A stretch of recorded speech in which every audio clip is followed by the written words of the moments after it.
Good afternoon, everybody. It's time for Arnie's Fantasy World of Sports.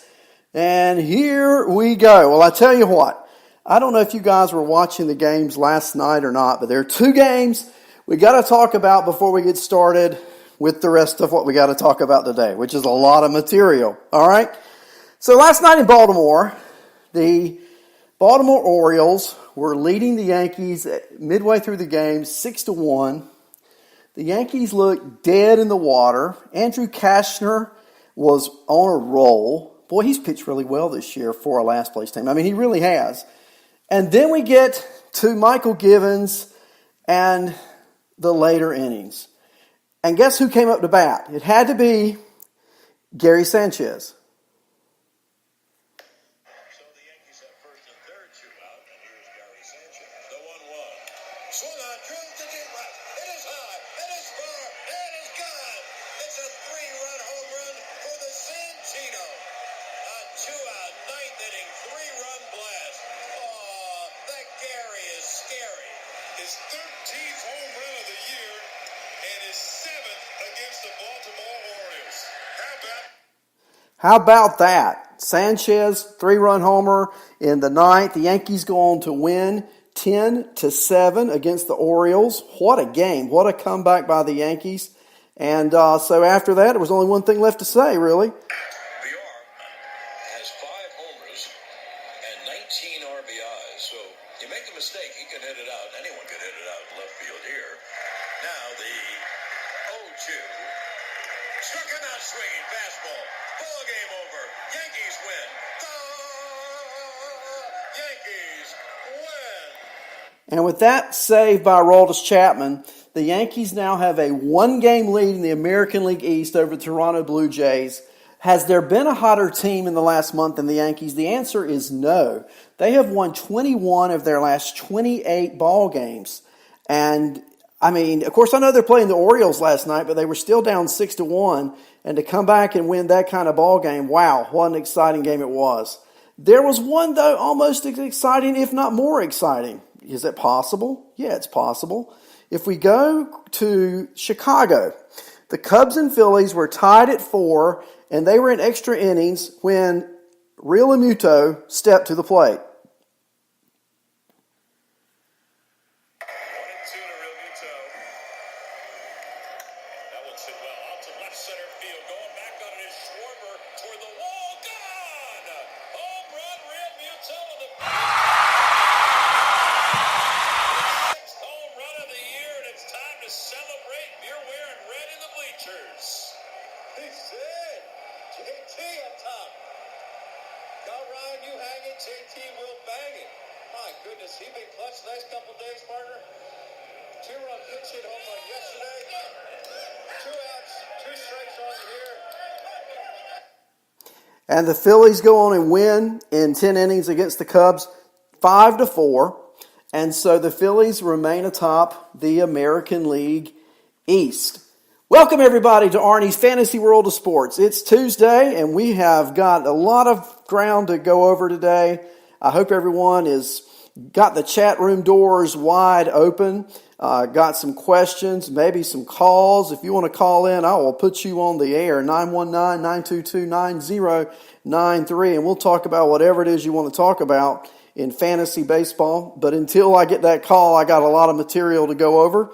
A lot of things happening this Tuesday, May 21st. We first want to go over some of the bad news. Okay, Chappie will tell you, I'm going to give you good news. Arnie gave you the bad cop, good cop kind of thing, I guess. No, I'm going to give it all. I'm going to give some really good news later, but let's go over some injured players who are on the shelf, and one pretty serious, it looks like.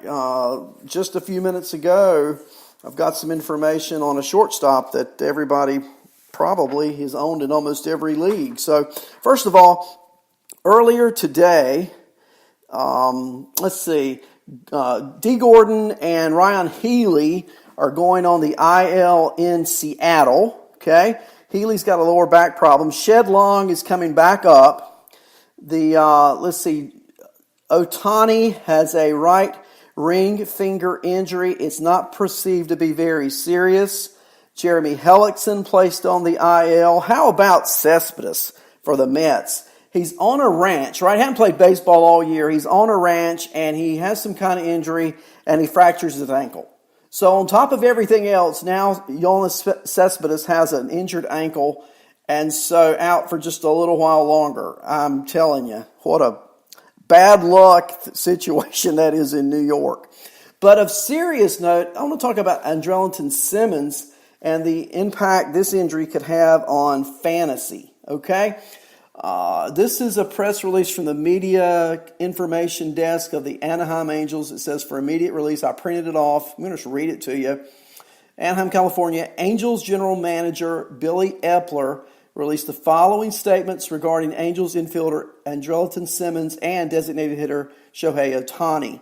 Quoting now, Andrelton Simmons underwent an MRI today that revealed a grade 3 left ankle sprain. Grade 3 being the most serious of sprains. He will be placed on the 10-day IL and will see a foot and ankle specialist tomorrow.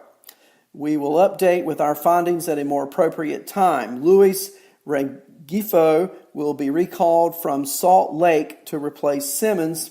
And then additionally, Shohei Ohtani reported feeling better today and is available to play tonight.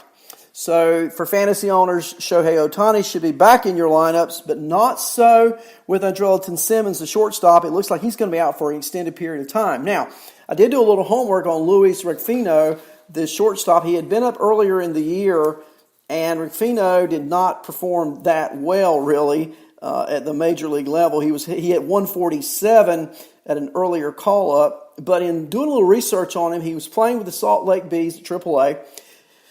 He is 5'10", 195 pounds. He is a switch hitter. His hit tool is a 55, and he will be now getting some good playing time, a lot of playing time, a lot of opportunity in California for the Anaheim Angels.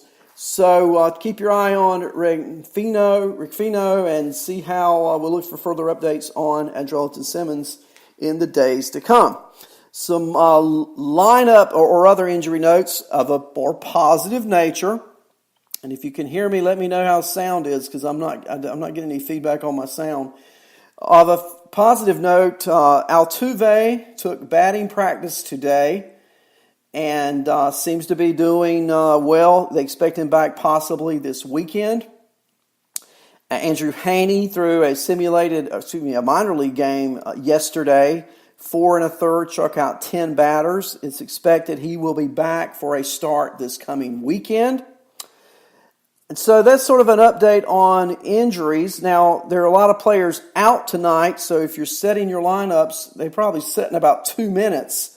You've got J.D. Martinez out for Boston, Yandy Diaz out for Tampa Bay, Shin Soo Choo out for Texas, Kevin Kiermaier out for Tampa Bay, Howie Kendrick out for Washington. Springer is out still for Houston. They're expecting him hopefully back for the weekend series with Boston. Javi Baez out again today, hoping he'll be back tomorrow for the Cubs. A late scratch was Polanco for Pittsburgh, and Rogers, the shortstop for Colorado, is not in the starting lineup today. So those are just some players that are not starting today. You got an injury report. So let's talk about some stars from yesterday. We've already talked about that Yankee game and that game in Chicago between the Cubs and the Phillies.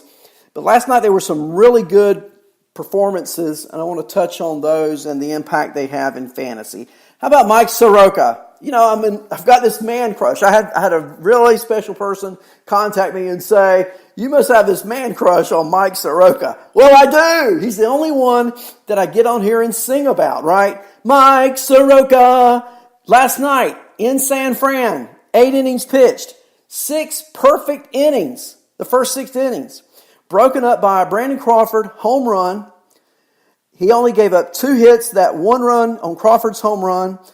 Went 8 innings, his longest outing of the year. His ERA on the season, you gotta love this, right? 1.01. He struck out 7 last night. What is not to love about Mike Soroka? Just about as impressive, how about Mike Minor? For Texas last night, 19 swinging strikes. He threw 6 innings, 6 hits allowed, 2 runs, only 1 walk, and 11 strikeouts. Yeah, Mike Minor. Another pitcher last night, not those kind of numbers, but when you compare the numbers I'm going to give you to what he had been doing this year, okay? Yu Darvish. You say, well, Darvish, I mean, come on, Arnie, he's having a horrible season. Well, maybe so. But last night, he had a quality start. 6 innings pitched, he only tendered 3 runs and struck out 7. It was the most promising outing of the year for Yu Darvish, and I gave you the ending of the game where Real Muto hit the home run in the 10th, but he's pitching against the Phillies, and we know that's a really potent lineup, and he pitched really well. So I'm really interested to see how Darvish comes out in his next start, how he performs then. Gleyber Torres, New York Yankee. Yeah, 2 home runs last night against Baltimore. I want to give you some split stats here in just a moment, but for right now, Gleyber Torres hitting .298 on the season, 10 home runs, 14 doubles, okay, 3 stolen bases, good stat line. But against Baltimore, he's Superman. I'll give you his Clark Kent stats in a moment against the rest of the league. But in 9 games against the Orioles this year, he's hitting a robust .486 with a 1.257 slugging percentage, 8 home runs, and 10 RBIs. Yeah, that's impressive. That's a very impressive 9-game stat line for Gleyber Torres. Now, against the rest of the league, he's only hitting .250 with 2 home runs over 36 games.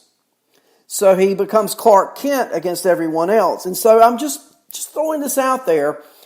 Is Torres, now he will, after tomorrow, he will have played 11 games against Baltimore with only 8 remaining the rest of the season. They don't play again until August.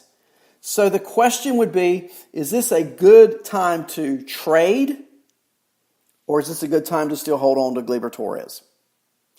Compare or contrast him to Ketel Marte for Arizona. Marte against the National League. I told you what Torres is hitting against the American League.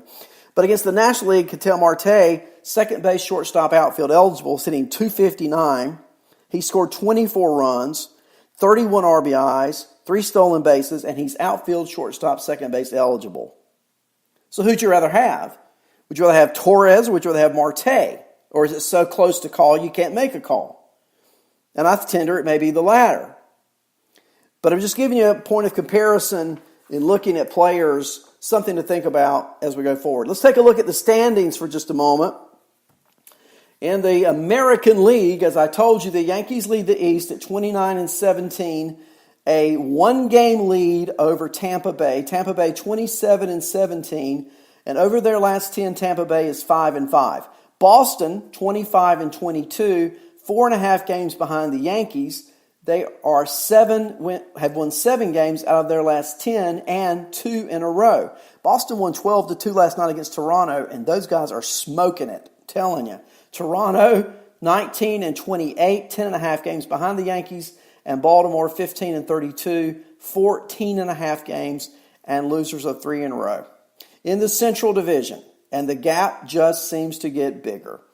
Minnesota, the Twins, after 47 games, they are 31-16, one of 2 teams in the American League with more than 30 wins. They're playing .660 baseball. They have won 7 of their last 10, and they lead the second-place Cleveland Indians by 5.5 games. Cleveland is 25-21, and they have won 5 and lost 5 over their last 10. The White Sox are in third place, 9.5 games out. Detroit in 4th, 11.5 games out, and Kansas City, the reciprocal record of Minnesota. Minnesota's 31-16, so that means Kansas City 16-31. They're 15 games out and in last place in the American League Central. In the West, the Houston Astros, the best record in the American League, and right now the best team in the American League. They are scoring runs at will. Brad Peacock pitched to Jim last night. We're going to talk about him momentarily. But the Astros have won 9 of their last 10, and they have an 8.5 game lead over second place Texas. a 9-game lead over Oakland. 9